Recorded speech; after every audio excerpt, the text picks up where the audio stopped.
Vehivavy roa nangalatra telo tapitrisa ariary tratrany kamera.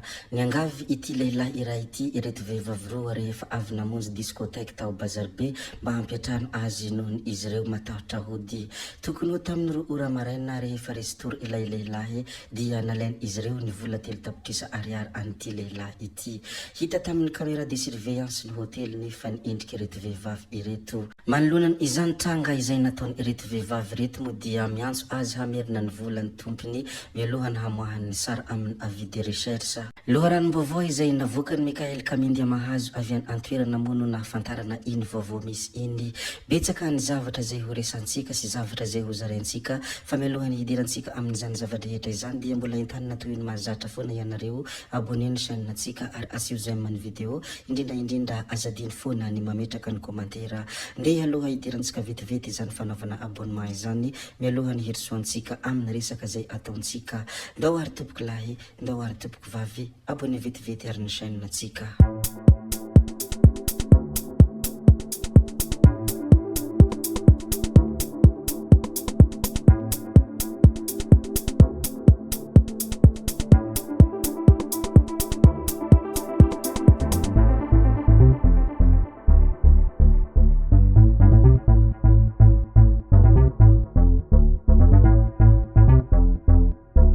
Mbola toy ny ilay raharaha boenina 777 mono ity asiantsika resaka ity. Tsy hay ny tsy laza mikasika any ity satria anisan'ny vaovao misy ao amin'ny firenena ary anisan'ny mahoraka ihany koa. Raharaha boenina 777 misy laharam-pamantarana malagasy lasa any Iran raha ny vaovao. Nidoboka amponja vonjimaika avokoa ireo rehetra voarohorohy izay niakatra fampanohavana teny amin'ny paky ka nisivy tamin'izy ireo no nalefa eny Avaradrano, ny 12 ao Antanimora, ny 2 Tsiafaha ary ny iray nalefa any Manjakandriana.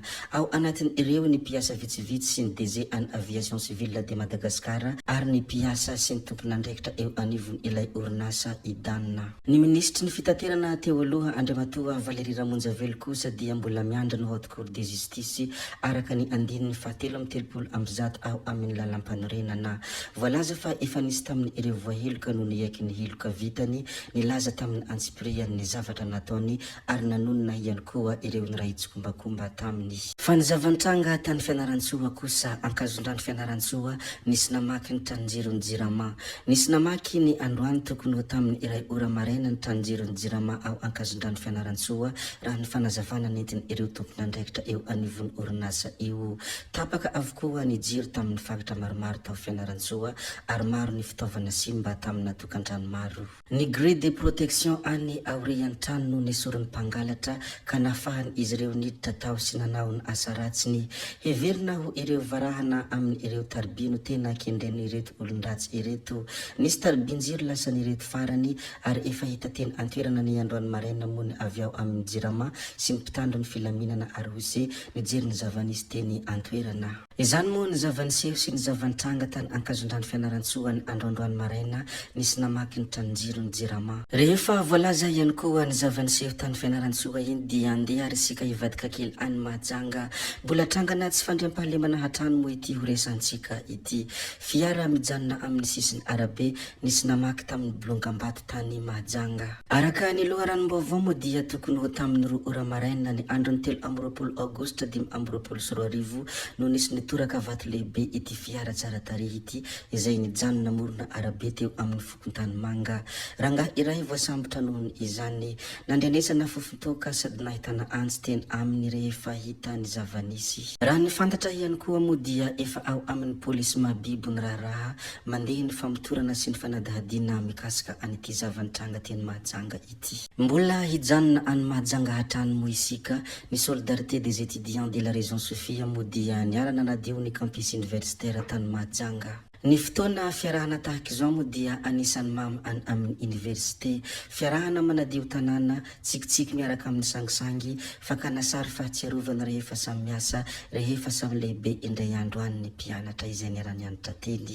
Anisan'ny tsara ho fantatra ka ampahafantarana etona ihany koa fa tanora ny zanaky ny fagatra Sofia mivondrona ao anatin'ny solidarité des étudiants de la région Sofia izay tarihiny filoha Ivelodora Jofinagitra no anisan'ny maro anisa ao amin'ny université teny Mahajanga. Indro izy ireo dia nanokana fotoana ary niaraka nanadio ny campus universitaire any Mahajanga. Zay moa ny zava-nisy teny Mahajanga andeha ary sika ilaza eny amin'ny toeran-kafa indray sy ny zava-misy any an-toerana. Ity anankiray ity moa dia fihaonana tamin'ny ireo tompon'andraikitra ara-panjakana sy ny solotenan'ny mpianatra taorian'ny zava-nitranga tao amin'ny campus Barikadimy. Ho fandravonana ny zava-nitranga tao amin'ny campus Barikadimy Toamasina ny andron'ny alatsinainy 12 sy talata 20 aogositra 2024 lasa teo dia natao ny fihaonana teo amin'ny ireo tompon'andraikitra ara-panjakana ao amin'ny faritra Antsinanana sy ny solotenan'ny mpianatra ny andron'ny asabotsy 13 aogositra 2024.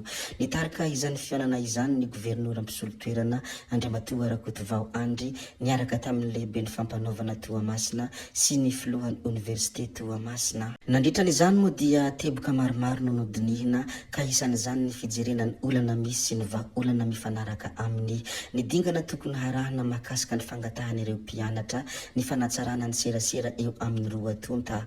Nandritran' izany dia naneho ny solotenan'ny mpianatra fa manameloka tanteraka ny herisetra ny fihetsika fandratrana olona ary fanombana fananan'olona izy ireo ka nametraka fialantsiny amin'ny ireo rehetra voakasika izany. Noho ny farany moa dia ny université ny Toamasina dia maneho fisaorana ho an'ireo rehetra miara-misalahy amin'ny fandaminana ny olana niseho. Fa ity manaraka ity indray dia loharanom-baovao izay navoaka ny CRJN Antananarivo. Vehivavy bevoka maty nianjera tamina moto. Vehivavy mitondra vohoka 7 volana sy ny vadiny nandeha motocross avy any Antanambao ho any Anjozorobeno nevarina antsisin-dalana rehefa tsy namaly intsony ny isatra. Raha ny voalazan'ny loharanom-baovao hatrany moa dia niala ny lalan-kizorany ilay moto ary naratra vokatra izany izy mivady. Nentiny ireo mponina namonjy toeram-pitsaboana izy ireo saingy tsy tanany en ilay ramatoa noho ny dona mafy nahazo ny lohany. Naratra maivana kosa ilay rangahy ary tsy dia nisy fahasimbana goavana ny moto nentiny izy ireo. Ny mikasika ny baolina kitra malagasy ihany koa raha ny fantatra dia nanolotra vola 3000 euro ho an'ny Barea As Prime ho an'ny Fianahasina sy Toldo ny filoha sy komity mpanatanteraky ny FMF. Manao izay ho afan'ny federasionna hanohanana ny ekipa pirenena ary hampiakarana ny heritsain'ny mpilalao mba hiakarana amin'ny dingana ambonimbony kokoa. Io fihetsika io moa dia anisan'ny tsy nafaly ireo spekta sy mpakafy baolina tao anatin'ny tambajotra Facebook ao moa ny sasany nilazany hoe tokony tsy natao izao fihetsika izao satria io dia iombolana io lalao io fa tsy lalao samirery ka lasa marikivy ny sasany ny fanavahana toy izao. Farafaratsiny dia mba tapitra ny fifaninanana zay vao nanomera ohatra ka hanavaka toy izao hoy ireo sasany izay naneho ny hevitra sy naneho ny tsy hafaliny. Fanazanana tsy zany dia raha misy manontany hoe manahoana idakisa dia mahafinaritra ity bandekama ity. Tompoko vavy sy tompoko lahy, zay ihany koa no namarana ny video antsika koa dia mankasitraka anareo na vitany hainao hatramin'ny farany ary mbola manentana anareo foana ny mbola hanaraka ny video manaraka izay alatsaka iato misesisesy zay fa tsala venen'ny resaka hametra veloma izay veloma vetivety amin'ny manaraka indray no manao ny misimisy veloma ary tompoko lahy veloma tompoko vavy.